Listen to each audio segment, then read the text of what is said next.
We're obviously in the midst of a lot of change now in terms of COVID-19 causing lockdowns, causing changes to how we buy, how we interact with people, supply chains. One of the problems we come into is we talk about change as if it's a finite thing. It's defined, it starts, it ends.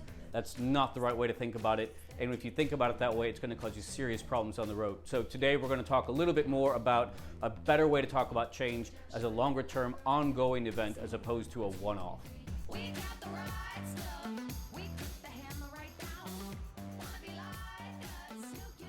Change is one area where there's a ton of research. Psychology, management, leadership, on and on. Tons of disciplines look at change because it's so central to the human experience. We're constantly going through these changes and we're fascinated by how can we best adapt to those, to see new changes, to adapt to them, and to move forward. What often becomes a problem, however, is that people who don't study it in depth will take away small bits of it. And from those small bits, they can actually lead to really big problems for organizations. So what I mean by that is when you look at the available research out there, a lot of it is focused not on institutional change, but on change management of projects. And so when you look at these types of authors here, you'll see that they are talking about changing X to Y and then setting it back into place. The basis of that, however, is that you're doing it for a set amount of time and for a set reason. So in other words, we're going to try to change X into Y. It's probably going to take us 6 months. These are the steps we're going to walk to, and here's how we'll know when we've been successful and can stop the process. Essentially, it's like running a race. You know where you're starting, you know you're going to, and you're trying to set timelines for how you're going to get through that race. While that approach is really useful for a set project, what can often happen is we interpret that's how change works in general. And what happens for a lot of leaders and organizations is they start to think about change as these one-off events that you plan for, you prep for, and they have a specific start time and a specific end time that we know.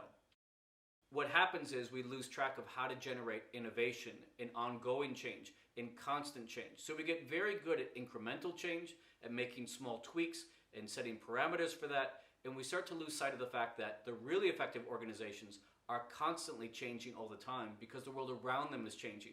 They're bringing in new people, customers are asking for different things, supply chains are changing, pandemics hit. Whatever it is that's happening, good organizations are in a constant state of change and they manage that.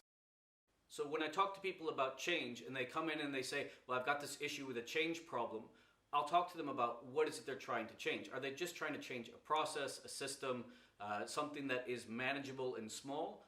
Or is that actually a symptom of a larger problem, which is as an organization, they don't have a culture, they don't have people, they don't have systems that are set up to constantly change. And so change is actually a threat that they try to manage for a short amount of time.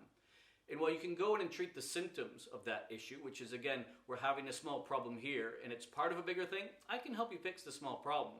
But what most organizations need to learn how to do is build up that sense that change should be going all the time. And you need to work on that in order to develop that. It doesn't just happen. And so you stop seeing individual changes as individual little dots and start to see them as a joined up whole. And that needs to be an institutional focus on constant change.